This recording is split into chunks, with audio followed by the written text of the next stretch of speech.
Seja bem-vindo, irmão, mais um culto, mais uma manhã, bom dia para você. Que Deus possa estar ministrando no seu coração a tua palavra e tudo que irá acontecer nesse momento. Queria pedir que você, antes da gente começar esse momento de louvor, antes da gente se encontrar com a palavra de Deus, que você pudesse fechar os seus olhos, para que junto comigo você possa orar e a gente consagrar esse momento para Deus. Amém? Feche seus olhos. Nesse momento com os olhos fechados, tenta esquecer daquilo que tem te preocupado nesse momento, tenta esquecer daquilo que tem te afligido, aquilo que você talvez irá fazer depois, após esse momento de culto, os seus compromissos, e consagra esse momento unicamente para Deus. Senhor Deus, ó Pai, obrigado, Deus, porque o Senhor nos dá a oportunidade de ouvir a Tua palavra. O Senhor tem suprido as nossas necessidades até aqui, e o Senhor tem cuidado de nós, ó Pai. Muita coisa tem acontecido no mundo, muita coisa que não sabemos explicar, não sabemos mensurar a grandeza de tudo que está acontecendo, mas a Tua palavra nos orienta a semearmos o amor, semearmos a Tua palavra e sermos um exemplo diante ao caos de tudo que tem acontecido. Não permita, Deus, que nesse período de quarentena possamos deixar que o Teu amor se esfrie dentro de nós, o desejo de Te buscar se esfrie, ou que coloquemos outra coisa no lugar que é Seu em nossa vida, Pai. Nos ajude a priorizar o que é importante e Te buscar em primeiro lugar. Obrigado por todo o Teu cuidado, pela oportunidade que o Senhor tem nos dado, porque o Senhor tem suprido a nossa igreja, tem preparado oportunidades de semear a Tua palavra através das redes sociais, através da tecnologia. Obrigado, Deus, porque o Senhor está no controle de tudo, que possamos confiar nisso. Agradeço, eu oro em Teu santo nome. Amém. Amém? Vamos cantar algumas músicas, sinta-se à vontade, consagre tudo que irá acontecer a Deus. Amém?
Quão profundas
glória. A Ele a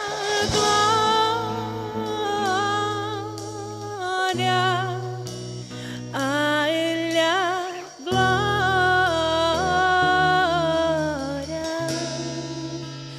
A Ele a glória para sempre. Amém.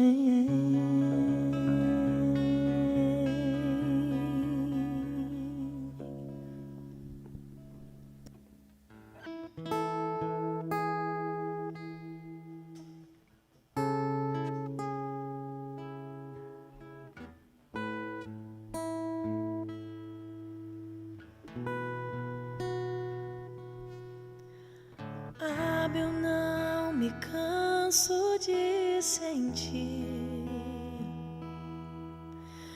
teu abraço, seu amor sem fim. Me leva onde eu nunca fui, revela os teus sonhos para mim.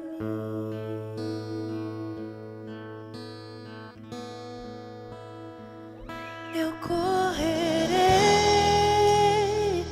eu correrei. Não há barreiras que me impeçam de tocar teu coração. Eu correrei com tudo em mim. Desesperado eu estou para dizer o quanto eu te amo. Te amo. Te amo. Te amo. Ah, eu não me canso de sentir teu abraço, seu amor sem fim. Me leva onde eu nunca fui, revela os teus sonhos para mim. Oh, eu correrei, eu correrei. Não há barreiras que me impeçam de tocar teu coração. Eu correrei com tudo em mim. Desesperado eu estou para dizer o quanto eu te amo. Te amo. Te amo. Te amo. Diga isso, eu te amo. Te amo. Te amo. Te amo. Firmes estão os meus olhos em tua graça sublime. Toda a terra se rende, reinarás para sempre, assentado em seu trono, rodeado de glória. Tua noiva te espera, todo o céu te adora. Diga isso. Firmes estão os meus olhos em tua graça sublime. Toda a terra se rende, reinarás para sempre, assentado em seu trono, rodeado de glória. Tua noiva te espera, Deus, todo o céu te adora. Eu correrei, eu correrei.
firmado em tua casa, aqueles que te louvam, cujo coração está no nosso Deus. Bem-aventurado é o que tem sede da justiça de Deus, aqueles que são filhos da luz, cuja força vem do nosso Deus. Que o teu reino venha sobre nós, queremos tua glória sobre nós. Ouve, ó Deus, nossa oração, Altíssimo. Sara esta nação, é o clamor da igreja que te adora. Ouve, ó Deus, nossa oração, Altíssimo. Sara esta nação, é o clamor da igreja que te adora.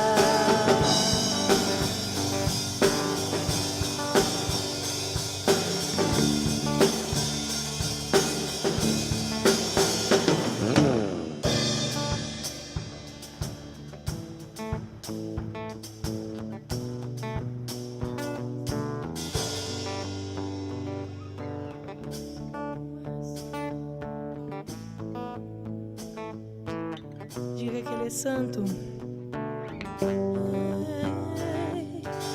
Só tu és santo, só tu és santo, só tu és santo, Senhor.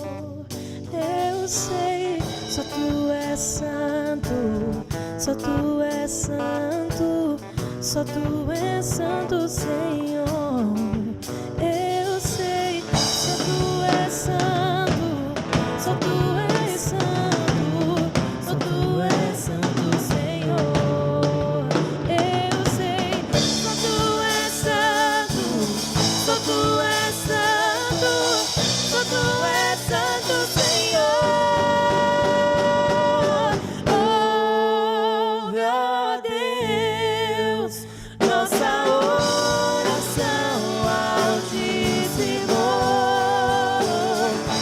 Sara esta nação, é o clamor da igreja que te adora. Oh, meu Deus, ouve, ó Deus, nossa oração, Altíssimo. Sara esta nação, é o clamor da igreja que te adora.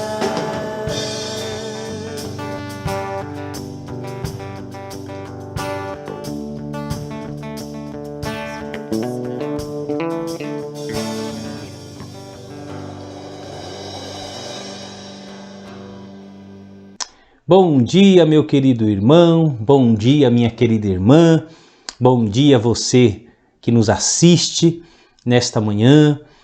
Que privilégio é podermos, nesta nova manhã, neste dia que o Senhor fez, poder cultuar ao nosso Deus, poder exaltá-lo, poder engrandecê-lo, poder declarar o nosso amor por Ele.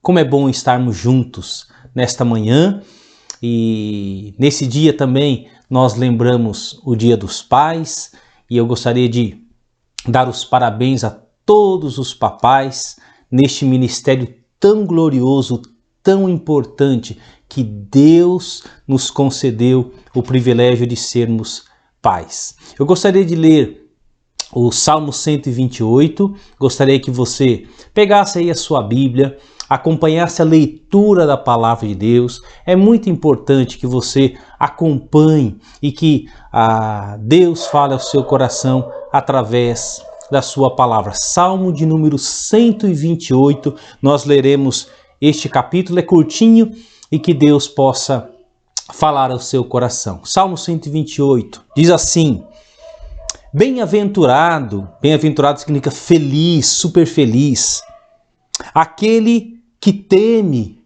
o Senhor e anda nos seus caminhos.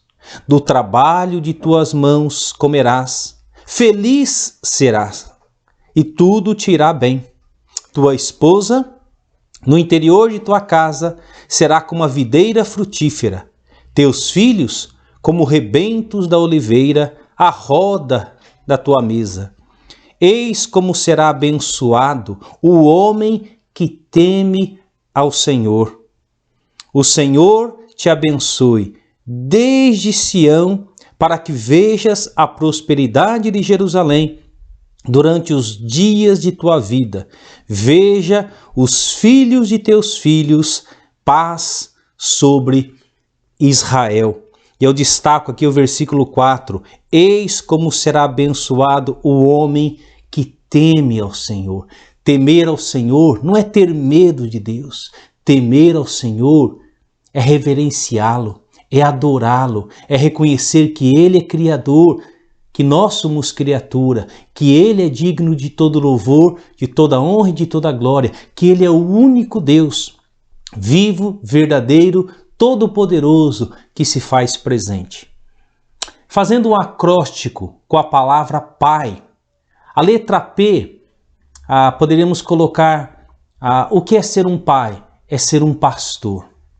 Pastorear a vida dos seus filhos, cuidar da vida dos seus filhos, investir na vida dos seus filhos, tanto no aspecto espiritual, estar atento às suas necessidades. Pai é pastorear. A letra A é amar, né? Pai é aquele que ama, amando não somente cuidando dele, dizendo palavras de amor a ele, mas também quando ele erra, amando, corrigindo, dizendo para ele que à luz da palavra de Deus, as suas atitudes estão erradas. Amar é também disciplinar, é mostrar para o seu filho, com atitudes de amor, os seus erros. Pastorear, amar. E a letra I, instrução, né? Pai, instrui o seu filho no caminho em que deve seguir. Que privilégio é termos a palavra de Deus que nos instrui, né? E como pai, medite na palavra de Deus, conheça a Deus através da sua palavra e instrua seus filhos no caminho do Senhor. Instruir não é passar a mão na cabeça do seu filho quando ele está fazendo coisas erradas. Instruir o seu filho é mostrar para ele o que é certo segundo a palavra de Deus e o que é errado segundo a palavra de Deus. Então, pai é aquele que pastoreia, pai é aquele que ama, pai é aquele que instrui. Que Deus nos abençoe nesse ministério tão glorioso de sermos pai. Eu te convido a fechar os olhos, vamos orar nesta manhã. Senhor nosso Deus, muito obrigado por este lindo dia que o Senhor fez. Muito obrigado, Senhor Deus, por este privilégio de podermos adorá-lo. Obrigado, Senhor, porque através de Jesus Cristo, do seu sacrifício, do seu sangue derramado na cruz, todo aquele que crê no Senhor Jesus, todo aquele que é perdoado pelo sangue de Jesus, tem o privilégio de chamá-lo de Pai. Que privilégio é podermos dizer, Tu és não somente o meu Deus, mas Tu és o meu Pai. Aquele que tem pastoreado a minha vida, aquele que tem me amado e me amou de tal maneira que deu o seu próprio Filho em sacrifício por mim. O Senhor é o meu Pai, instruindo-me no caminho que eu devo seguir. Obrigado pela Tua palavra. E eu quero agradecer a Deus por este ministério de sermos Pai. Ó Deus, e o Pai que teme ao Senhor, este será abençoado. E eu oro, ó Deus, pela vida de todos os pais nesta manhã.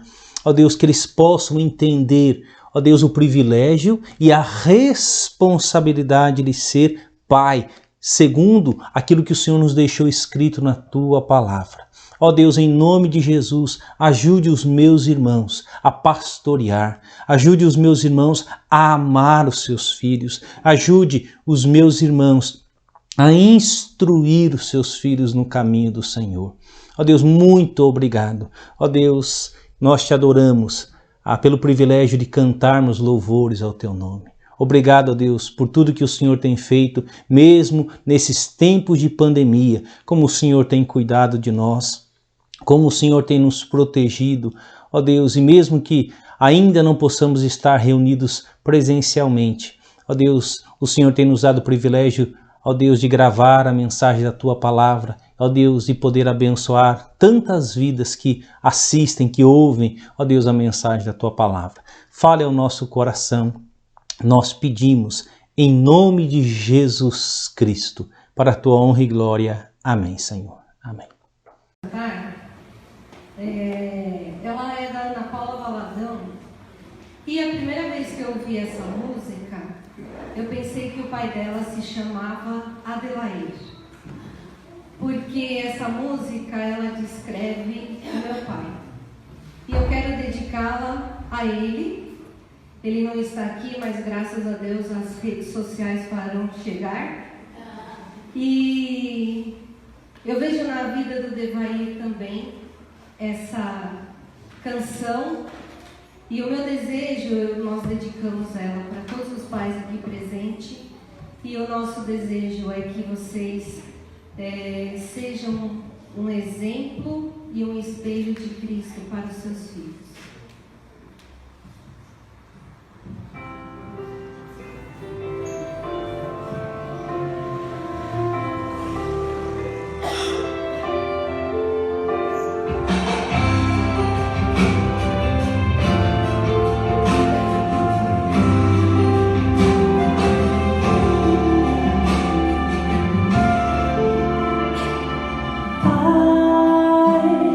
Você me ensinou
Dando continuidade à série no livro de Ruth, nós temos estudado nos últimos domingos o livro de Ruth. Se você ainda não viu as outras mensagens, já tem 4 mensagens gravadas no livro de Ruth, e hoje nós iremos olhar para o capítulo 4 deste livro, a última mensagem dessa série. E eu intitulei essa série no livro de Ruth, uma história de amor e lealdade em meio ao sofrimento. Ruth, uma história de amor e lealdade em meio ao sofrimento.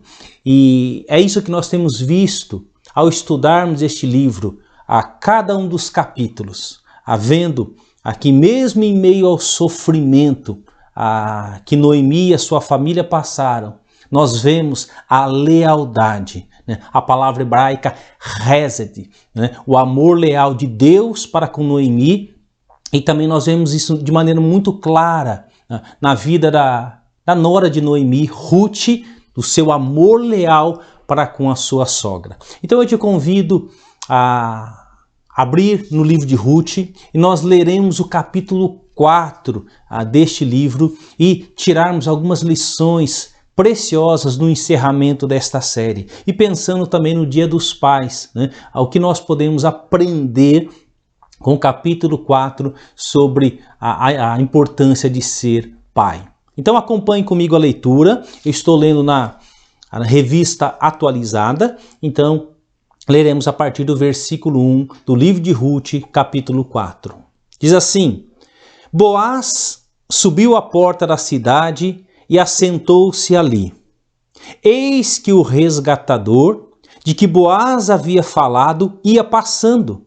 Então lhe disse: Ó fulano, chega-te para aqui e assenta-te. Ele se virou e se assentou. Então Boaz tomou 10 homens dos anciãos da cidade e disse: Assentai-vos aqui. E assentaram-se. Disse ao resgatador: Aquela parte da terra que foi de Elimeleque, nosso irmão, Noemi, que tornou da terra dos Moabitas, a tem para venda. Resolvi, pois, informar-te disso e dizer-te: compra na presença destes que estão sentados aqui e na de meu povo. Se queres resgatá-la, resgata. Se não, declara-mo para que eu o saiba, pois outro não há senão tu que a resgate, e eu depois de ti. Respondeu ele: eu a resgatarei. Disse, porém, Boaz: no dia em que tomares a terra da mão de Noemi, também a tomarás da mão de Ruth, a moabita, já viúva, para suscitar o nome do esposo falecido sobre a herança dele. Então disse o resgatador: para mim não a poderei resgatar, para que não prejudique a minha. Redime tu o que me cumpria resgatar, porque eu não poderei fazê-lo.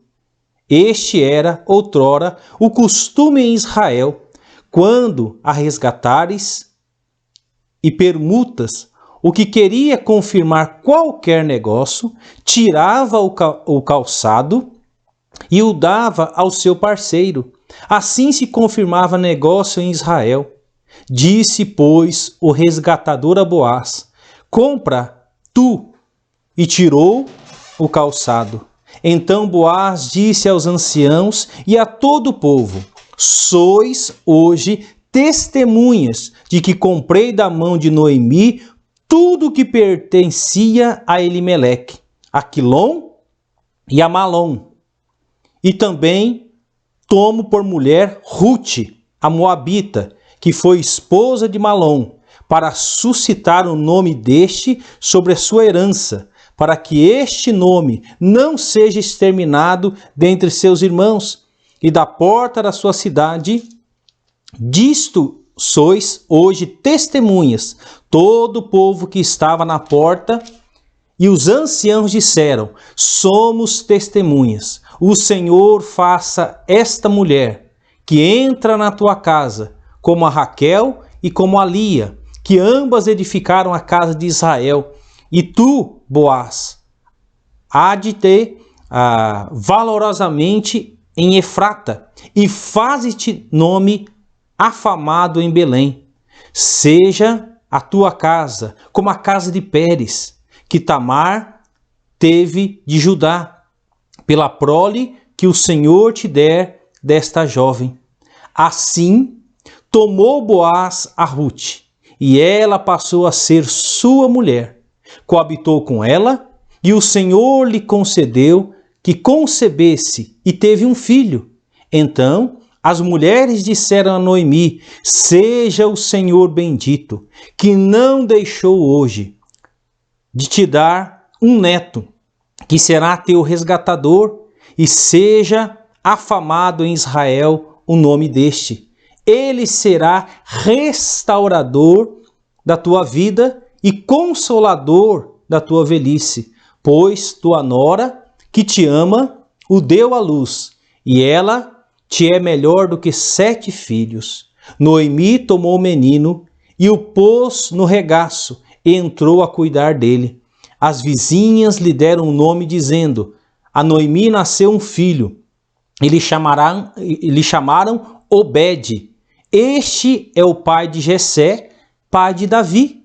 São estas, pois, as gerações de Pérez. Pérez gerou a Esrom, Esrom gerou a Rão, Rão gerou a Aminadab, Aminadab gerou a Naasson, Naasson gerou a Salmão, Salmão gerou a Boaz, Boaz gerou a Obed, Obed gerou a Jessé, e Jessé gerou a Davi. Chegamos no capítulo 4 do livro de Ruth, na conclusão deste livro.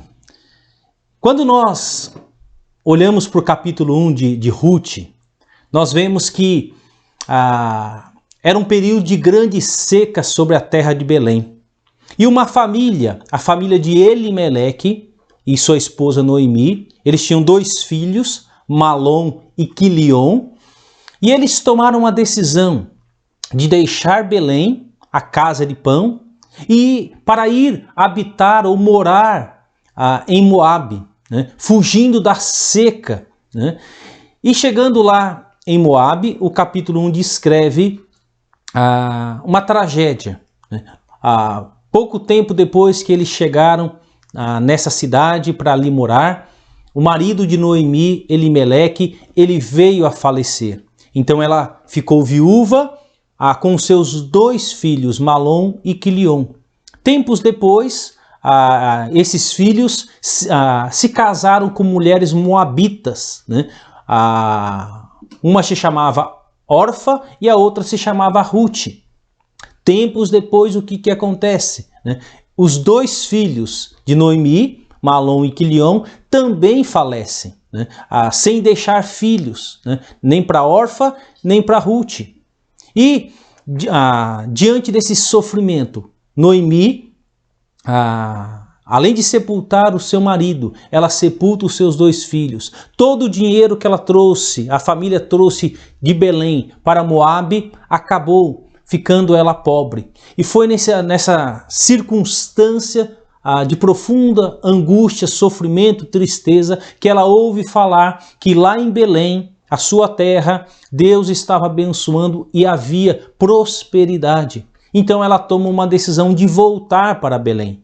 Então ela chama suas 2 noras, Orfa e Ruth, e diz para elas voltarem e novamente se casarem e viverem a vida delas. E foi nesse contexto que a Orfa voltou, né? Mas Ruth tomou a decisão, né? E nós temos a declaração de Ruth, né? A sua sogra Noemi, como também a sua declaração de fé a Deus, porque ela disse para Noemi: o teu povo será o meu povo, o teu Deus será o meu Deus, onde fores, irei eu, onde pousares, pousarei eu. Então ali ela declara sua fé, dizendo para Noemi e também a Deus que a partir daquele momento ela estava abandonando a sua idolatria, né? Iria acompanhar a Noemi voltando para Belém, prometendo cuidar dela por toda a vida, e agora ela estaria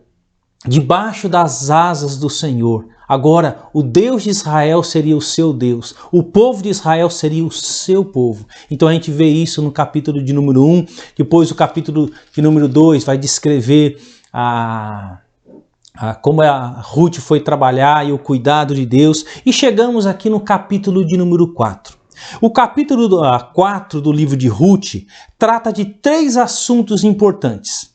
Então, se você acompanhou, prestou atenção na leitura, o capítulo 4 nos fala de 3 assuntos importantes. Se no capítulo 3 nós vemos que Ruth, ela declara o seu amor a Boaz, e Boaz também declara o seu amor a Ruth, ele tinha o desejo de resgatá-la. O que era resgatá-la? Como Ruth, ela era viúva e não tinha filhos, um parente próximo de Noemi, poderia se casar com ela e comprar a propriedade de Noemi.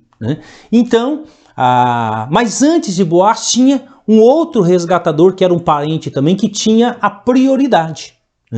E se esse resgatador não quisesse comprar a propriedade de Noemi e também se casar com Ruth para que ela venha ter filhos, ele então poderia assim fazê-lo. E assim termina o capítulo 3, que Boaz então diz para Ruth: eu vou atrás desse resgatador, vou conversar com ele para que nós possamos ver o que será feito. Se ele vai te resgatar ou se ele não quer te resgatar, eu resgatarei, comprarei a propriedade de Noemi e me casarei com você. Então nesse capítulo 4 nós vemos um resgate dos versículos 1 a 9, nós vemos dos versículos 10 a 12 um casamento, e nós vemos dos versículos 13 a 22 sobre um descendente.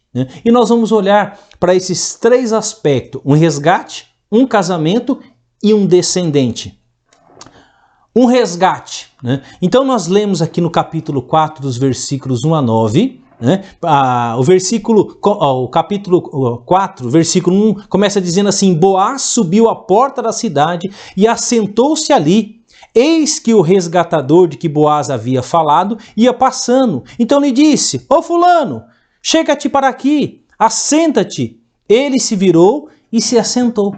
Então, Boaz, ele foi na entrada da cidade, na porta da cidade, e ele estava à espera desse parente de Elimeleque, que tinha prioridade de resgatar, comprar a terra de Noemi e também se casar com a Ruth, se ele realmente tinha interesse. E ele encontrou com esse parente, e o chamou para conversar. É maravilhoso nós pensarmos sobre um resgate. Boaz, quando nós vemos lá no capítulo 2, desde o início, quando Ruth foi trabalhar no campo na qual Boaz era o dono, logo que Boaz chega ao seu campo e quando ele vê Ruth de longe, ele pergunta para o seu servo: quem é aquela moça? E o seu servo disse: é a Moabita, que está acompanhando Noemi. Ela está cuidando de Noemi. Ela deixou o seu povo, deixou a sua família para trás e se converteu a Deus. E ela veio hoje de manhã procurar trabalho e eu deixei ela trabalhar no campo. Então, essa foi a primeira impressão que Boaz tem de Ruth. E logo em seguida, Boaz vai conversar com Ruth. E ao conversar com Ruth, ele diz para ela: eu ouvi falar e toda a cidade está dizendo que você é uma mulher virtuosa. A decisão que você tomou de deixar os seus pais, de deixar o seu povo, de deixar a idolatria, se converter a Deus, e estar debaixo do cuidado de Deus. Eu tenho ouvido falar de você. Então, Boaz fica encantado quando ele conversa com Ruth, e ali começa o processo então desse desejo de Boaz, de resgatar Ruth, de comprar a propriedade de Noemi e casar-se com Ruth. Então Boaz afeiçoou-se a Ruth desde o primeiro momento que a encontrou. Ele era um homem rico, ele era um homem piedoso e legalmente qualificado para ser o resgatador da família. Então ele tinha algumas qualidades imprescindíveis que nós falamos no último culto. Ele era um homem íntegro, ele era um homem generoso, ele era um homem piedoso, né? Um homem temente a Deus, né? E ele queria fazer tudo de maneira correta. E Boaz já havia dado abundantes provas do seu amor por Ruth, e ela sabia disso. Por sua vez, Ruth já havia feito o pedido formal de casamento a Boaz, e ele estava empenhado em resolver a questão, pois na lista dos parentes próximos havia um homem que tinha preferência para resgatá-la e casar-se com ela.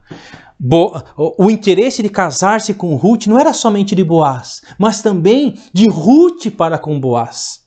Lembra do capítulo 3, quando a sua sogra o orienta, e quando ele está dormindo, ela se deita ao seu pé, né? E quando ele acorda, ele vê Ruth deitada aos seus pés, e ele fica mais encantado com ela pela sua atitude e por aquilo que ela declarava que desejaria que Boaz fosse o seu resgatador, fosse o seu marido, fosse aquele que viesse cuidar dela e viesse cuidar da sua sogra. É tão lindo ver o desenrolar da história, como Deus vai encaixando a peça do quebra-cabeça.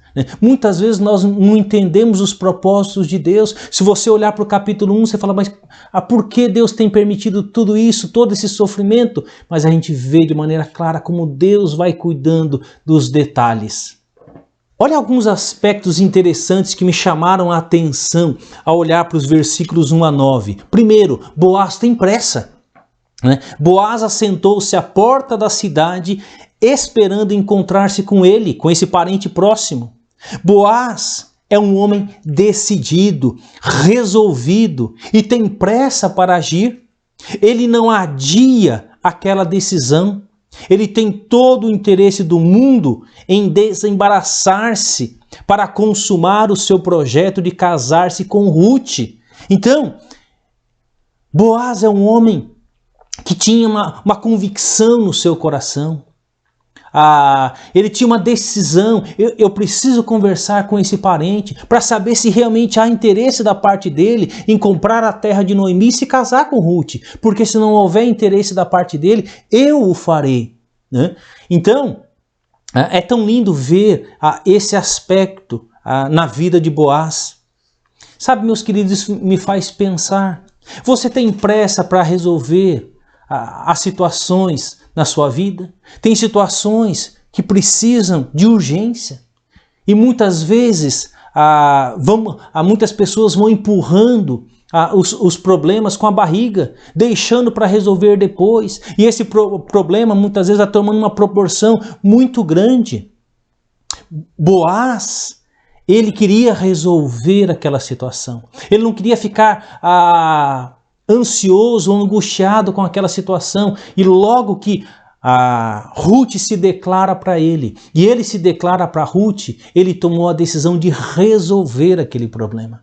Meu querido, não deixe para amanhã o que você tem que fazer hoje. Não deixe para pedir perdão amanhã se você tem que pedir perdão hoje. Não deixe para acertar os seus negócios amanhã se você pode fazê-lo hoje. Boaz é um homem que tem pressa. Segunda coisa que eu aprendo na vida de Boaz, Boaz tem compromisso com a justiça, né? Então, o portão da cidade era não apenas a entrada oficial da cidade, mas um lugar público, onde as questões legais eram resolvidas. Então, quando havia uma negociação, podemos dizer que a entrada da cidade, ou o portão da cidade, era como se fosse um tribunal naquela época. Então, tudo aquilo que era para ser resolvido legalmente se resolvia no portão da cidade, né? Então, além de conversar com a pessoa, a outra parte, também haviam testemunhas, né? E o texto bíblico fala sobre os anciãos, pessoas mais velhas, sábias, que também faziam parte dessa decisão e eram testemunha daquilo que estava acontecendo. Então Boaz tem compromisso com a justiça. Ele não tenta fazer as coisas por trás dos panos, né? Dar o seu jeitinho, né? Como no Brasil muitas pessoas falam do jeitinho brasileiro, né? Boaz não, ele quer fazer tudo com justiça, né? E ele foi atrás desse parente para saber se ele a queria resgatar. Ruth. Terceira coisa que eu aprendo olhando para a vida de Boaz. Boaz, ele é um homem prudente. O versículo 2 fala: então tomou Boaz 10 homens, anciãos da cidade, e disse: assentai-vos aqui, e assentaram-se. Boaz não vai sozinho conversar com outro parente de Noemi, mas convida 10 anciãos para serem testemunhas da conversa. Ele não queria fazer nada por debaixo do pano, na ilegalidade. Ele queria fazer tudo às claras. Ele queria conversar com esse parente, mas também que essas 10 pessoas, esses 10 anciãos, fossem testemunhas. Porque se lá na frente, esse outro resgatador quisesse reivindicar o seu direito, aquelas testemunhas diriam: não, naquele dia você tomou tal e tal decisão. Então Boaz, ele é um homem prudente. Meus queridos, quanto nós precisamos ser prudentes em nossas decisões, em nossas escolhas. Muitas vezes tomamos decisões precipitadas, não consultamos a Deus, né? Muitas vezes queremos fazer as coisas sem prudência, e tudo aquilo que é feito sem prudência vem as consequências sobre a sua vida, e não só você sofre, mas também a sua família sofre, pessoas que estão à sua volta sofrem. Boaz é um homem que tem prudência. Quarto lugar, Boaz é um homem de integridade, né? Boaz não só nega a informação, nem esconde a verdade. Ele informa o outro parente de Noemi que este tinha preferência de resgate. E isso é muito bonito ver na vida de Boaz. Ele não enganou aquele parente porque ele tinha um interesse na Ruth. Não, mas ele disse a verdade. Olha comigo o versículo 4. 3 e 4, desculpa.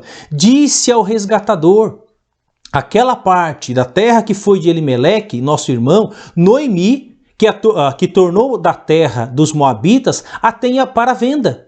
Resolvi, pois, informar-te disso e dizer-te: compra na presença destes que estão sentados aqui e na de meu povo. Se queres resgatá-la, resgata. Se não, declara-mo para que eu o saiba, pois outro não há, senão tu, que a resgate, e eu depois de ti.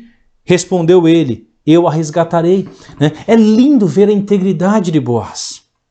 Ele é muito claro com esse parente, ele não omite nenhum detalhe, e ele fala: olha, a Noemi está vendendo a sua terra, né? E o resgatador tem a preferência de comprar essa terra, né? E também de se casar com Ruth, né? Então, ele é um homem muito íntegro, ele fala a verdade. E isso deve caracterizar a vida de todo cristão. A integridade, falar a verdade sempre. Querido, se tem coisa escondida, se tem mentira, Deus não vai te abençoar. Se não existe integridade, Deus não vai te abençoar. Se existe coisa escondida, né, saiba que aquilo que é escondido na terra, que ninguém sabe, lá no céu, tudo isso está claro diante de Deus, né? E tudo aquilo que fazemos de errado, nós vamos ter que responder por aquilo. Então não vale a pena ficar escondendo as coisas. Boaz me ensina essa lição de integridade. Ele é honesto naquilo que ele fala. É a mesma coisa se você fosse vender um carro. Você é honesto quando você vai vender. Você não fica enganando as pessoas para tirarem lucro. Vivemos num mundo, principalmente no nosso país, onde existe tanta corrupção, falta de integridade, pessoas que escondem as coisas para tirar lucro próprio.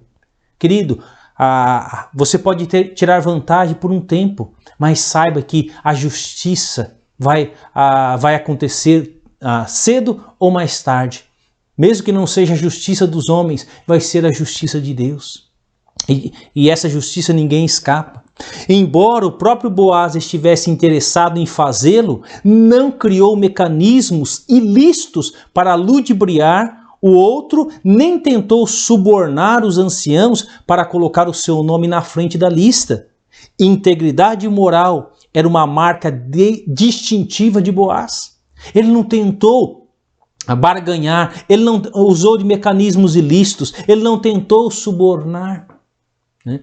Quantas pessoas tentam subornar o guarda quando é pego andando em alta velocidade, ou a criança que não está na cadeirinha, ou está andando no banco da frente, e tantas ilegalidades quando o guarda para, seu guarda então, e tenta se justificar, e muitas vezes pessoas oferecem até suborno. Meus queridos, a vida de Boaz é um exemplo de integridade, e é isso que deve pautar a vida do Filho de Deus, a minha vida, a sua vida, sermos íntegros nas pequenas e nas grandes coisas. Ele não tentou subornar ou usou de mecanismos ilícitos. Quinto lugar, Boaz ele tem sabedoria, é um homem sábio. Né? Boaz demonstra tato na forma de apresentar a situação ao concorrente, né? A esse parente. E ele diz de maneira muito clara no versículo 5, disse porém Boaz, no dia em que tomares a terra, porque o versículo 4 no finalzinho, esse parente fala, eu vou resgatar.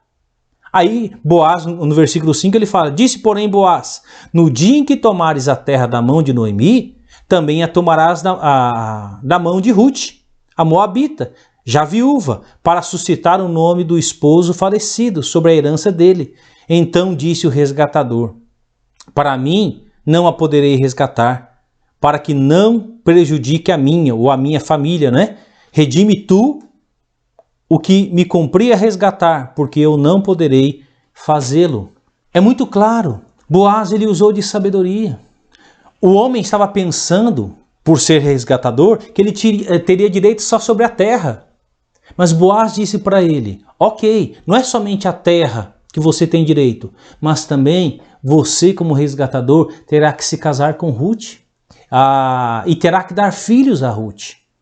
E quando ele ouviu isto, ele disse para Boaz, né, falou, não, eu não posso me casar com Ruth, né? Eu já tenho a minha família, isso vai trazer problema para a minha família, né? Então eu abro mão de comprar a terra de Noemi e abro mão também de me casar com Ruth, porque eu não posso. Né? Então, Boaz, ele usou de sabedoria. Ele não escondeu nada daquele homem. Ele foi muito claro. E ele usou de muita sabedoria para dizer, olha, se você comprar a terra, você também vai ter que se casar com Ruth. Então, aquele resgatador, ele abre mão. Sabe, queridos, um resgatador era alguém que tinha de estar interessado nos necessitados e ser capaz de ajudá-los.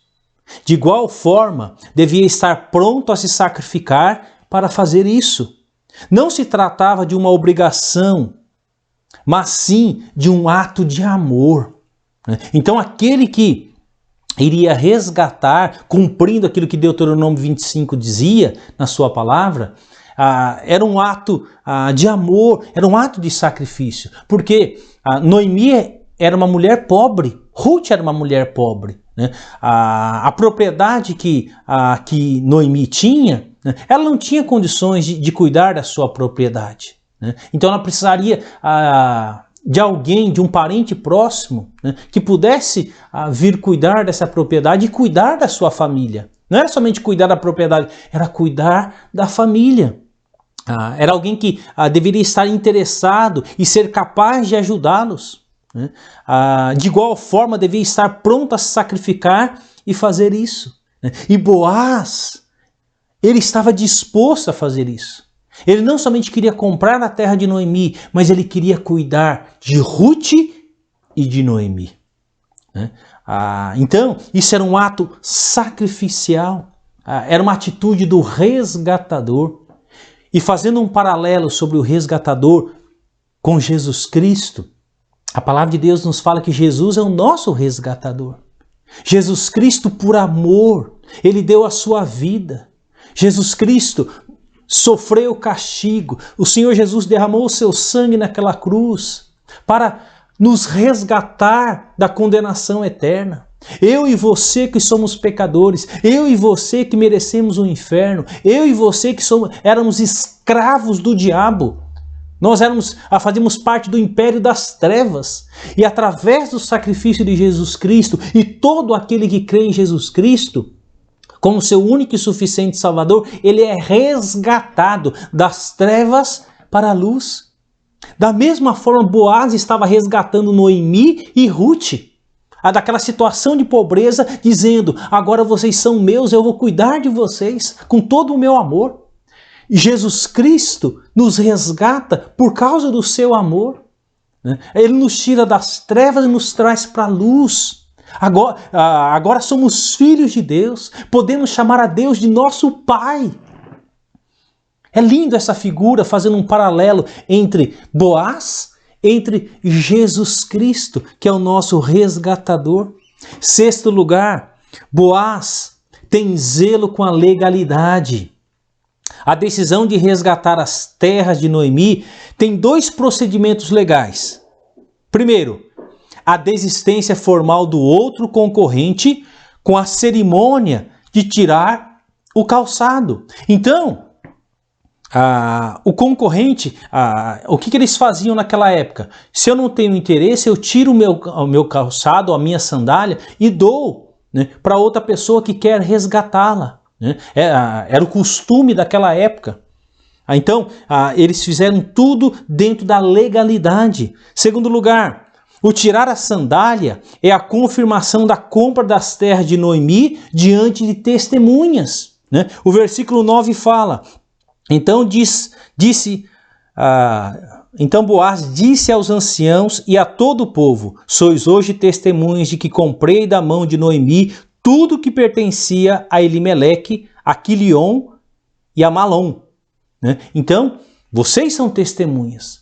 O resgatador está abrindo mão. Então, vocês são testemunhas que eu estou comprando tudo. Tudo que pertencia a Elimeleque agora me pertence. E muito mais. Ele agora teria a oportunidade de se casar com Ruth. A cerimônia de tirar o sapato era uma transferência de direitos, como se fosse o nosso cartório hoje. Você vai comprar um carro, você vai comprar uma casa, você tem que ir no cartório e registrar, legalizar tudo, Boaz era um homem que vivia dentro da legalidade. Ele respeitava as leis vigentes. Sua riqueza não foi granjeada de forma ilegal. Ele era um homem piedoso e íntegro. Ele tinha um relacionamento certo com Deus e com os homens. Se Boaz vivesse nos nossos dias, é aquela pessoa íntegra, correta, que faz tudo dentro da legalidade. É aquele que faz a sua declaração e declara tudo de maneira correta. Ele não omite nada. É alguém correto. É alguém que paga as suas contas, é alguém que vai negociar uma casa, quer tudo dentro da legalidade, é aquele que vai comprar um carro ou vender um carro, ele faz tudo dentro da legalidade. Por quê? Porque ele era um homem temente a Deus, ele era um homem correto em tudo aquilo que ele fazia. Queridos, é dessa forma que Deus espera que eu viva, você viva. Mas, pastor, tantas pessoas vivem na ilegalidade, tantas pessoas fazem coisa de errado. Não importa que as pessoas façam as coisas erradas. Deus espera que eu viva uma vida correta. E quando eu vivo uma vida correta diante de Deus, Deus abençoa. E é isso que a gente vê na história do livro de Ruth. Deus abençoando Noemi, Deus abençoando Ruth e Deus abençoando Boaz. Boaz sendo correto em tudo aquilo que ele fazia e falava. Como é lindo poder olhar para esses aspectos da vida de Boaz. Um homem temente a Deus, um homem piedoso, um homem correto, um homem íntegro, um homem generoso, um homem que andava na legalidade. Como é lindo a perceber isso na vida deste homem. E pensando no Dia dos Pais, que nós sejamos pais, sendo exemplo para os nossos filhos de legalidade, de integridade, de generosidade, de bondade, né? Então, quantos aspectos a gente vê na vida deste homem Boaz, e que nós como pais, né, possamos transmitir isso aos nossos filhos, para que os nossos filhos crescendo, se tornando homens e mulheres, possam também serem corretos, serem íntegros, serem honestos, serem justos, né? Então isso é tão lindo ver na vida de Boaz. Vamos falar agora sobre o casamento, dos versículos 10 a 12, né? Então o casamento de Boaz com Ruth tem muitos aspectos de encanto e beleza, né? Primeiro, foi um casamento providenciado por Deus. Se você olhar comigo lá para o capítulo 2, versículo 20, diz assim: Então Noemi disse à sua nora: Bendito sejas ele do Senhor, que ainda não te tem deixado a sua benevolência, nem para com os vivos, nem para com os mortos. Disse-lhe mais Noemi: Esse homem é nosso parente chegado e um dentre os nossos resgatadores. Foi um casamento providenciado por Deus. Meus queridos, a esposa prudente, o marido prudente, vem da parte do Senhor. Ruth, antes de buscar um marido, ela buscou a Deus. Ela disse para Noemi: O teu povo será o meu povo, o teu Deus será o meu Deus. Então, antes dela buscar um marido, ela buscou a Deus. Antes de buscar um lar, ela buscou abrigo debaixo das asas de Deus. Meu querido, quantas pessoas têm o desejo de se casar? Quantas pessoas têm o desejo de formar uma família? Nada disso é errado. Mas, meu querido, que você possa fazê-lo com a bênção de Deus. Que Deus mostre para você o cônjuge, o homem e a mulher temente a Deus, né? Onde vocês vão formar um lar para servir melhor a Deus, né? E não correr atrás simplesmente do desejo do seu coração, né? Correr atrás simplesmente da aparência. Muitas pessoas valorizam mais a aparência do que as qualidades do coração. E o que encantou Boaz não foi a aparência de Ruth, mas foi o seu coração, foi as suas qualidades, né, que encantaram Boaz, e o fato de desejar se casar com ela. Por quê? Porque esse casamento foi providenciado por Deus. Segundo lugar, foi um casamento procedido por um belo relacionamento, né? A gente viu isso no capítulo 2, a gente viu isso no capítulo 3. Boaz sempre tratou Ruth com cavalheirismo. Ele tratou ela com honra, ele tratou ela com gentileza e amor desde o primeiro encontro. Embora tenha se afeiçoado a ela desde o começo, ele jamais se aproveitou dela. Lembra que quando ela estava dormindo aos seus pés, lá no capítulo 3, ele poderia, sozinho com ela, ali, ter se aproveitado dela, ter tido relações sexuais com ela, mas não. Sabe por que Boaz não faz? Porque Boaz teme a Deus. Boaz, ele foi uma pessoa muito gentil com ela. Ele honrou a atitude de Ruth quando ele soube da maneira como ela cuidava da sua sogra Noemi, né? Ele foi um homem muito gentil para com ela. Então, meus queridos, qualidades na vida de um homem, né, que fizeram toda a diferença nesse relacionamento. Então, Boaz não se aproveitou, não quis tirar proveito, né, por ser mais velho, não. Mas ele foi um homem muito gentil. Meus queridos, que nós possamos ser homens e mulheres gentis, que saiba honrar o seu cônjuge, possa demonstrar amor, né, esse sacrifício, né, não pensar somente em si, né. Lembre-se, Boaz não estava atrás de um casamento. Boaz, ele queria formar uma família. Da mesma forma, Ruth não estava atrás de um casamento, ela queria formar uma família.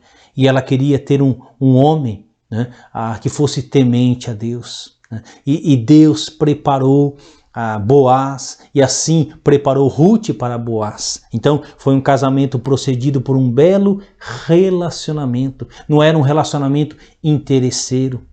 Vivemos em dias que muitos relacionamentos, as pessoas estão mais interessadas no corpo, no sexo, na questão exterior da pessoa. Meu querido, não é isso que Deus quer. Deus quer que você encontre alguém que tenha qualidades interiores, que sejam pessoas virtuosas em suas atitudes. Porque se você apenas casa pela beleza, mas sem conhecer a pessoa, você vai sofrer lá na frente. Né? Eu muitas vezes digo para os jovens, né, que querem se casar, né, antes de se casar, observa como o seu namorado ou a sua namorada trata os seus pais. Muitas vezes, da mesma forma que ele trata os seus pais, ele vai te tratar no casamento. E muitos casamentos vêm à destruição. Por quê? Porque eles não se conheciam. Davam mais valor à questão carnal, beijar, abraçar, né? A vida sexual, mas sem verdadeiramente se conhecerem um ao outro. E a gente vê isso de maneira tão linda no relacionamento entre Boaz e Ruth, né? Terceiro lugar, foi um casamento grandemente desejado por ambos. Não era somente por uma parte, mas ambos desejavam isso.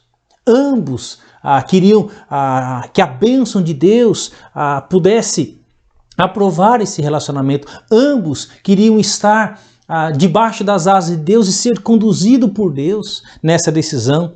Queridos, o casamento não é um contrato temporário e experimental.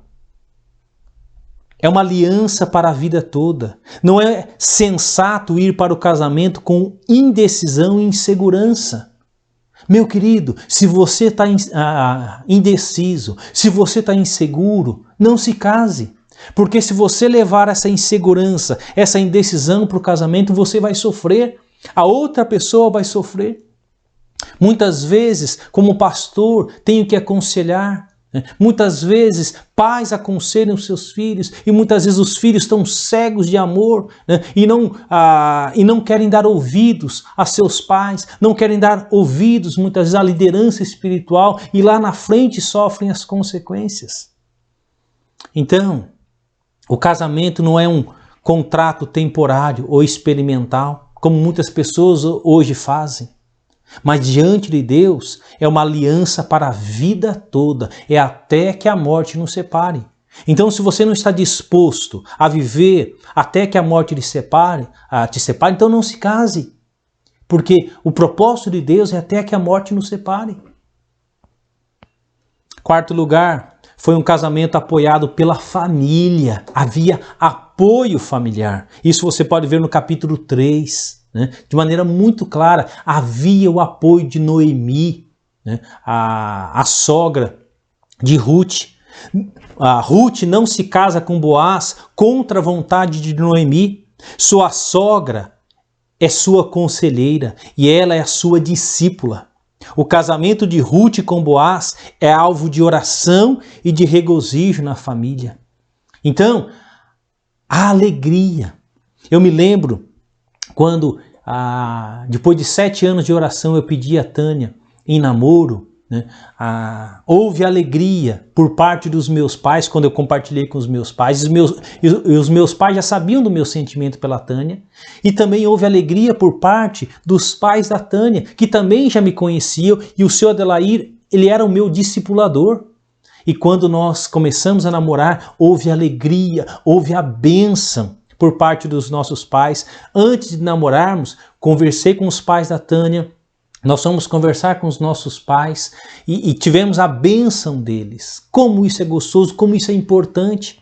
Hoje, quantos jovens começam a se relacionar e não estão nem aí em conversar com seus pais. Quando eles chegam para conversar com seus pais, eles vêm para comunicar apenas. Queridos, isso é muito triste. Muitas vezes o pastor é o último a saber. E aqui a gente vê que o casamento foi apoiado pela família. Desde o princípio tinha a bênção da família. Outro aspecto interessante sobre o casamento foi um casamento público, né? O casamento de Boaz e Ruth foi um ato público e legal, feito perante os anciãos e juízes da cidade. E isso significa que ele casou-se de acordo com as leis vigentes da época. Olha só o versículo 10 e 11. Diz assim: e também tomo por mulher Ruth, a moabita, que foi esposa de Malom, para suscitar o nome deste sobre a herança, para que este nome não seja exterminado dentre seus irmãos, e da porta da sua cidade. Disto sois hoje testemunha.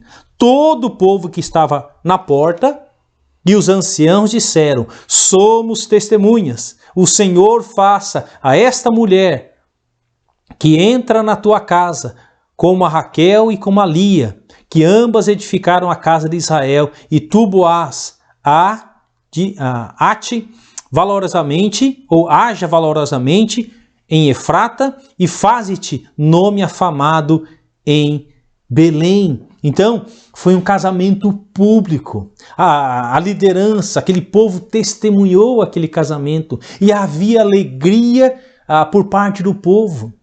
Diante do casamento de Boaz, diante do casamento de Ruth, que lindo! Então eles seguiram as orientações legais daqueles dias, como também nos nossos dias. Temos que seguir o padrão da legalidade segundo a lei vigente no nosso país.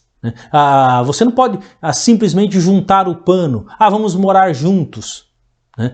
Você tem que pedir a bênção de Deus e também legalizar esse relacionamento. É isso que Deus quer. Deus não quer que você viva na ilegalidade. E a gente vê isso de maneira tão linda nesse casamento de Ruth. Outra coisa interessante do casamento foi um casamento abençoado pelas testemunhas, né? Os anciãos de Belém rogaram 3 bênçãos especiais sobre Ruth, sobre o casamento de Ruth e Boaz. Então, eles abençoaram aquele casamento. Olha só o versículo 12, fala assim: seja a tua casa como a casa de Pérez, que Tamar teve de Judá, pela prole que o Senhor te der desta jovem. Então ele está abençoando o casamento e abençoando os filhos que vierem deste casamento. Meus queridos, como isso é lindo, né? Quando nós temos não somente a bênção de Deus, quando nós temos a bênção dos nossos pais, quando nós temos a bênção dos nossos líderes, né? Quando as coisas são alinhadas por Deus, traz paz e traz alegria. E quando eu penso no meu relacionamento com a Tânia, penso na minha família, como foi gostoso, como foi precioso esperar o tempo de Deus, ter a bênção de Deus, ter a bênção dos nossos pais. E isso hoje, quase 25 anos depois, isso traz paz, isso traz segurança para o nosso relacionamento e isso traz segurança para os nossos filhos. Porque os nossos filhos sabem que os seus pais se amam e amam a Deus acima de todas as coisas. Isso é tão precioso ao olhar para esse casamento de Boaz e de Ruth. E terceiro e último aspecto. O primeiro nós falamos sobre o resgatador. O segundo aspecto nós falamos sobre o casamento. E o terceiro aspecto sobre um descendente, né? Isso está registrado nos versículos 13 em diante. Né? E o livro de Ruth termina colocando os holofotes no descendente. Quem era esse descendente? O filho de Ruth e Boaz, que deram o nome de Obed, né? O filho desse casal. E esse filho passa a ter um papel importante na conclusão do livro, né? E alguns pontos merecem destaque. Primeiro, o descendente é visto como dádiva de Deus. Lá no Salmos 127 fala que os filhos são herança do Senhor. Meus queridos, os nossos filhos não são nossas propriedades, eles são herança. A palavra de Deus fala que os nossos filhos são como flecha. e que, como pais, nós devemos lançar os nossos filhos. São heranças que Deus nos deu. Nós não somos dono deles. São apenas a herança que Deus, por sua graça, nos concedeu. E sendo herança, nós temos que cuidar deles. Nós temos que amar os nossos filhos. Nós temos que instruir os nossos filhos. Nós temos que disciplinar, quando necessário, os nossos filhos. Eu vejo muitas vezes quantos pais, diante das coisas erradas que os seus filhos estão fazendo, passando a mão na cabeça dos seus filhos, ou concordando com as coisas erradas que os seus filhos fazem. Meus queridos, não é isso que Deus espera de você se você é um pai cristão. Se você é um pai temente a Deus, Deus espera de você que você possa instruir os seus filhos, possa dar exemplo para os seus filhos e jamais passar a mão na cabeça deles quando eles estão fazendo coisas erradas. Porque se você assim o faz, você vai chorar. Você vai chorar vendo a desgraça dos seus filhos, o sofrimento dos seus filhos. E não é isso que Deus espera. Lembre-se, os filhos são herança que Deus nos deu. Eles não nos pertencem. É uma herança que pertence a Deus. E a gente vê aqui que o descendente é visto como dádiva de Deus. A Bíblia diz que os filhos são herança de Deus, eles são dádivas do Senhor. Olha comigo o versículo 13. Assim tomou Boaz a Ruth, e ela passou a ser sua mulher. Coabitou com ela, e o Senhor lhe concedeu que concebesse e teve um filho. Olha que lindo! A relação sexual de Boaz e Ruth aconteceu depois do casamento. Porque este é o princípio divino, é isso que Deus espera. Que o seu filho, que a sua filha se casem virgens e eles desfrutem da vida sexual dentro do casamento. Fora do casamento não tem a bênção de Deus. Fora do casamento é adultério. Fora do casamento é fornicação. Então, meu querido, se você quer agradar a Deus, se você realmente teme a Deus, então siga os princípios da palavra de Deus. Talvez você possa dizer, pastor, mas como você é careta, né? Mas como a palavra de Deus é careta, você pode achar o que você quiser a meu respeito, ou a respeito da palavra de Deus, mas é isto que o princípio bíblico nos ensina. E aqui a gente vê de maneira tão clara e tão linda que a relação sexual aconteceu no contexto do casamento. E com a bênção de Deus, nesta relação sexual, Deus deu a eles um filho. O descendente é visto como um presente para a sua família. A história do livro de Ruth começou com as perdas de Noemi, a morte do seu marido, a morte dos seus filhos. E o livro termina com os ganhos de Noemi. A história começa no capítulo 1 nos falando de morte, e a história no capítulo 4 termina com o nascimento. O nascimento de um filho, de um descendente. A terceiro lugar, o descendente cresce numa família onde reina o amor e a harmonia. Olha só o versículo 15 e 16 comigo. Ele será restaurador da tua vida e consolador da tua velhice. Se fala aqui a respeito de Noemi, tá? Pois tua nora, que te ama, deu à luz, e ele te é melhor do que 7 filhos. Noemi tomou o menino e o pôs no regaço, pôs nos braços, e entrou a cuidar dele. Imagina a alegria do coração de Noemi de segurar o seu neto nos seus braços. Aquele que seria a sua alegria na sua velhice, aquele que seria o seu resgatador, aquele que iria cuidar dela na velhice. E o versículo fala do amor que Ruth tinha para com a sua sogra, Noemi. Então o descendente cresce numa família onde reina o amor e a harmonia. Quantos lares nos nossos dias não reinam o amor, reina o ódio, reina a ira, reina a falta de perdão, reina a traição, reina a inveja, né? Reina o valorizar somente o aspecto físico, mas não valorizar o seu coração. Neste lar reina o amor. E quantos lares onde os filhos crescem, onde não reina o amor, esses filhos crescem desestruturados e eles vão ser problemas lá na frente. Não somente na sua família, mas eles vão ser problemas na sociedade. Por quê? Porque foram criados sem amor. Talvez você, ou você conheça pessoas que cresceu num lar onde não havia amor. E como isso foi difícil e deixou marcas, talvez na sua vida ou de pessoas que você conhece. Meus queridos, quando o casamento tem a bênção de Deus, quando tem a direção de Deus, quando segue os princípios da palavra de Deus, o amor reina. E os filhos crescem num ambiente seguro. Ruth ama sua sogra e lhe é melhor que 7 filhos. Transborda em todo o livro o belíssimo relacionamento entre Ruth e Noemi. 4º lugar, o descendente trará ao mundo uma semente abençoada. Deus estava preparando o cenário para a chegada de Davi, o maior rei de Israel. O nome de Davi trazia consigo a esperança do Messias, num novo tempo de paz, justiça e liberdade, onde o pecado e a morte seriam vencidos. A história do livro de Ruth abre as cortinas da esperança, nos aponta para Jesus. Por quê? Quem foi Obed?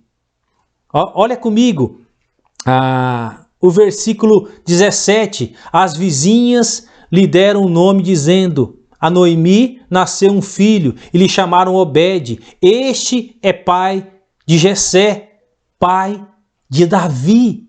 Este filho de Ruth, a Moabita, e de Boaz, se chama Obed. Obed foi o pai de Jessé. Jessé foi o pai de Davi, né? O maior rei de Israel, e dessa descendência vai vir Jesus Cristo, o Salvador do mundo. Aquele que vai trazer paz, justiça e liberdade.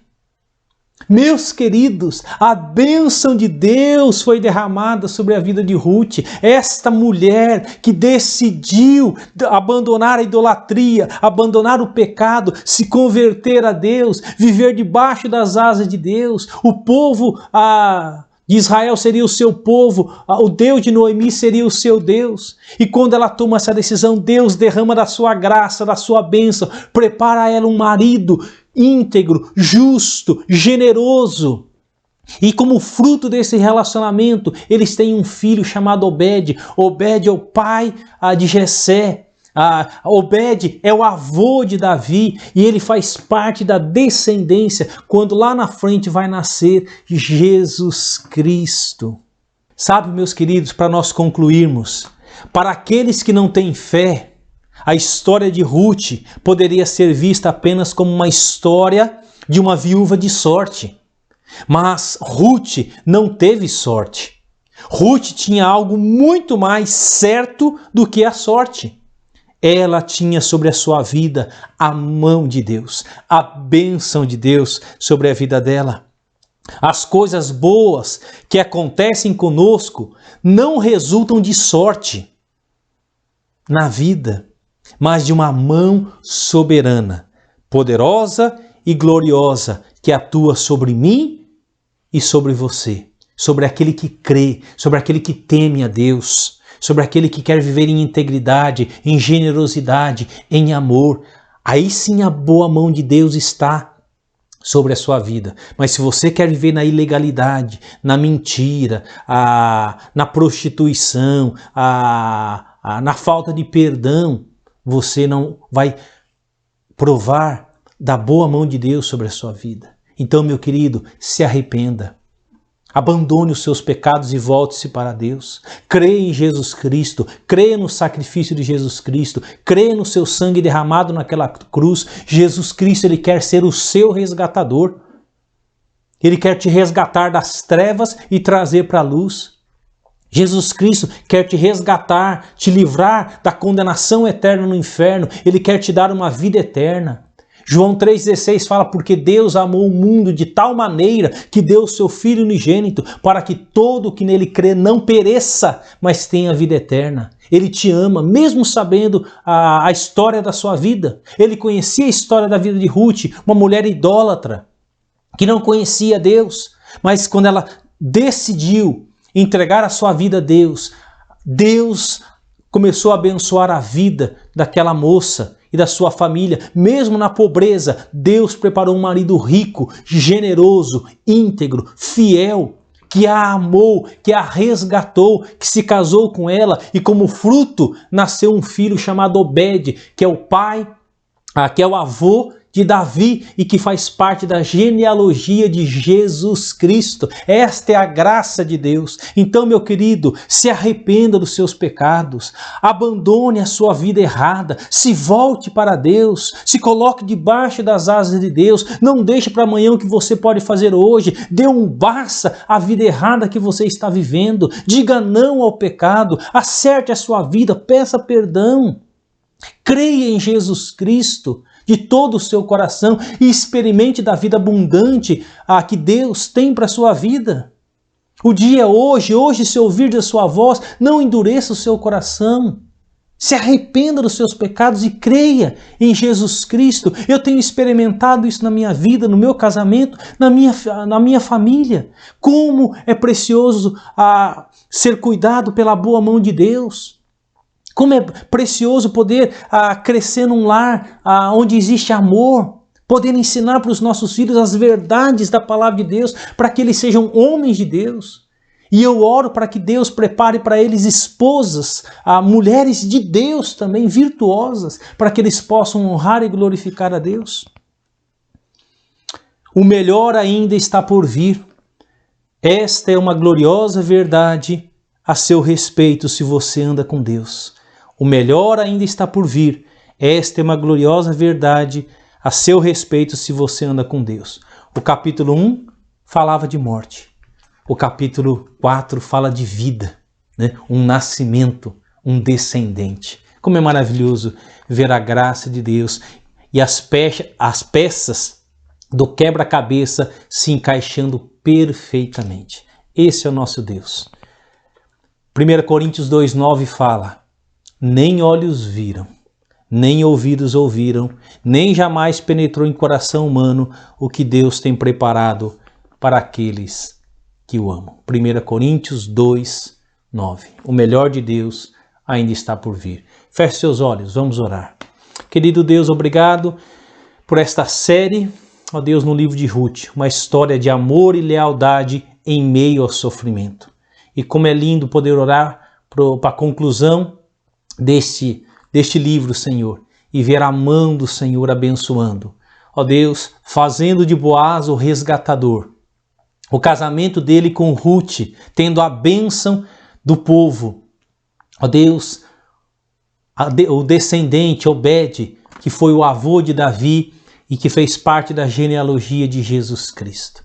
Como é maravilhoso ver a boa mão do Senhor conduzindo cada detalhe. Ó meu Deus, eu rogo por aquele que me ouve nesta manhã, ó Deus, aquele que vai ouvir esta mensagem. Pai, em nome de Jesus, toque o seu coração.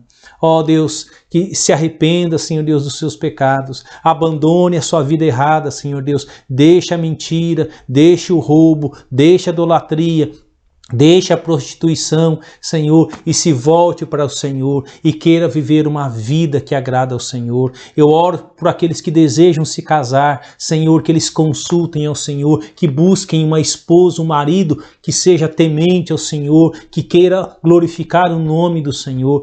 Ó Deus, que nenhum jovem case inseguro ou indeciso, porque isso vai ser sofrimento lá na frente. Ó meu Deus, meu Pai, em nome de Jesus, que aqueles jovens que estão namorando, Senhor Deus, que eles se preservem, Senhor, para que casem puros, ó Deus, assim como o Senhor nos diz na tua palavra, Senhor. Em nome de Jesus, abençoe cada um dos pais neste ministério tão glorioso, Senhor. Pai, se existe alguma coisa errada, o Senhor dá a oportunidade do arrependimento, da confissão e de uma mudança de vida, Senhor. Eu oro, Pai, e suplico em nome de Jesus, para a tua honra e glória. Amém, Senhor. Meu querido, que Deus te abençoe, desejo um feliz Dia dos Pais. Compartilhe essa mensagem com seus familiares, com seus amigos. Se você tem que tomar uma decisão, tome hoje, né? Coloque a sua vida em ordem com Deus ainda hoje, antes que seja tarde demais. Qualquer coisa que você precisar, eu estou à sua disposição. Pode entrar em contato.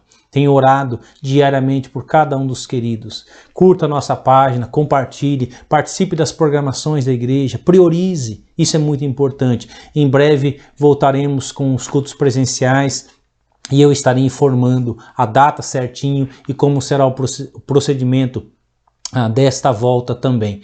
E que Deus os abençoe, que Deus os sustente, que Deus os guarde.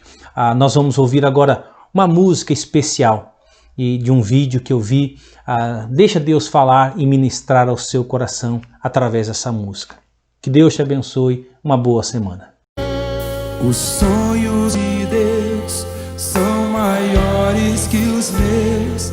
Ele vai fazer o melhor por mim. Quem crê nisso? Ele vai além do que eu posso ver. Ele faz o que eu não posso fazer. Deus vai cumprir os seus planos em mim. Ele vai fazer o que lhe apraz. Sou pequeno e falho, mas Ele é Deus. Ele só faz o melhor pelos seus.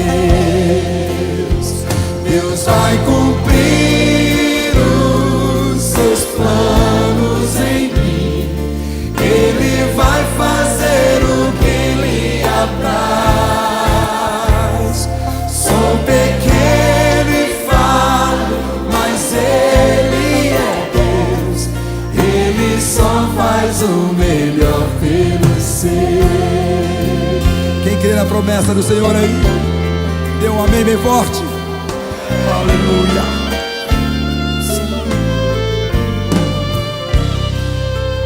Os sonhos de Deus são maiores que os meus. Ele vai fazer o melhor por mim. Ele vai além. Ele vai além do que eu posso ver. Ele faz o que eu não posso fazer. Deus vai cumprir os seus planos em mim. Ele vai fazer o que lhe apraz. Sou pequeno e falho, mas Ele é Deus. Ele só faz o melhor pelos seus. Deus vai cumprir os seus planos em mim. Ele vai fazer o que lhe apraz. Sou pequeno e falho, mas Ele é Deus. Ele só faz o melhor. Levante as suas mãos e cante, acredito. Acredito, sim, acredito,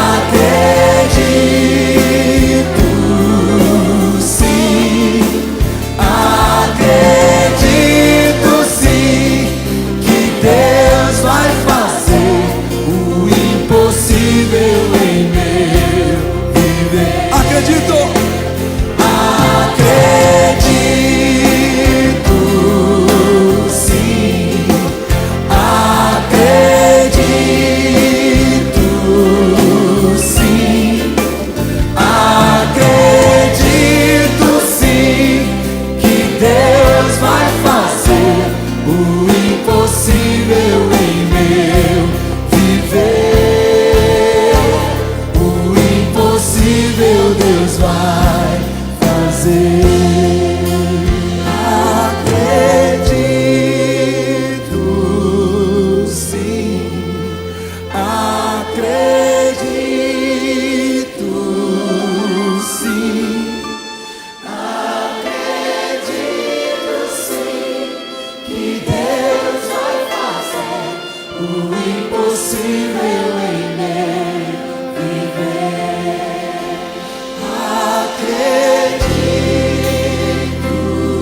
Cante com confiança. Acredito sim, acredito sim, que Deus vai fazer o impossível em meu viver. O impossível Deus vai fazer. Aleluia. Glória a Deus. Oh.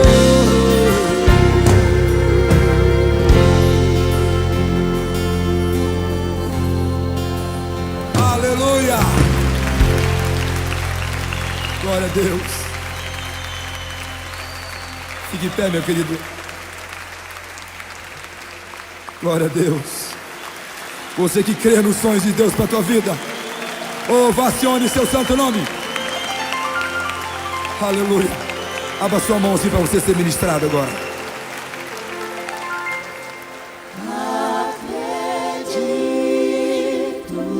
Feche seus olhos. Lembra de cada promessa que o Senhor já fez para você.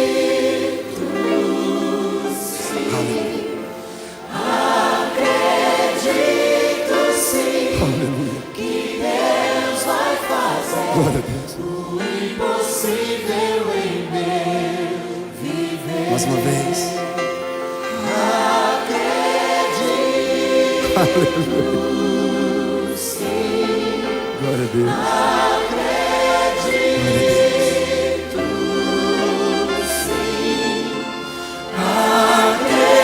Acredito sim que Deus vai fazer o impossível em meu viver. O impossível. O impossível Deus vai fazer.